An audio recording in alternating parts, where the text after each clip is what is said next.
Ankleshwar ONGC ખાતે asset manager જે.એન. સુકનંદનના નેતૃત્વમાં ભવ્ય ધ્વજવંદન સમારોહ યોજાયો હતો।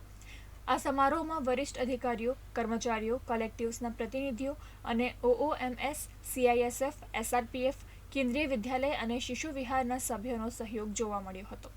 આ કાર્યક્રમમાં ઓએનજીસીના ચેરમેન અને સીઈઓ અરુણ કુમાર સિંઘ દ્વારા સંબોધનનું લાઈવ વેબકાસ્ટ પણ દર્શાવવામાં આવ્યું હતું, જેમાં પ્રજાસત્તાક દિવસના મહત્વ અને રાષ્ટ્ર નિર્માણમાં ઓએનજીસીની ભૂમિકા પર ભાર મૂકવામાં આવ્યો હતો।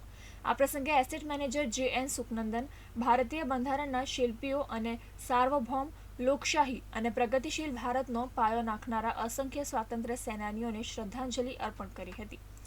દિલ્હીના કર્તવ્ય પથ પર આયોજિત પ્રજાસત્તાક પર્વની જાણે ઓએનજીસી ખાતે ઝાંખી સ્વરૂપ Kendriya Vidyalaya, CISF, SRPF, ONGC fire service, ONGC સુરક્ષા સેવાઓ અને કરાર આધારિત સુરક્ષા કર્મચારીઓના દળો દ્વારા પ્રભાવશાળી શિસ્તબદ્ધ પરેડ પણ યોજવામાં આવી હતી।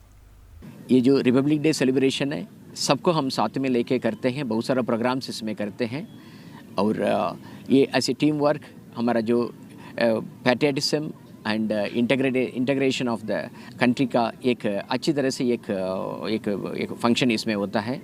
मैं सभी हमारा भारतीयों को ये गणतंत्र दिवस का बेस्ट विशेस बोलता हूँ और भी बहुत सारा सक्सेस हमारा भारत के लिए आएगा, आना चाहिए। हम उसके लिए हम काम करते रहेंगे। जय हिंद, जय भारत।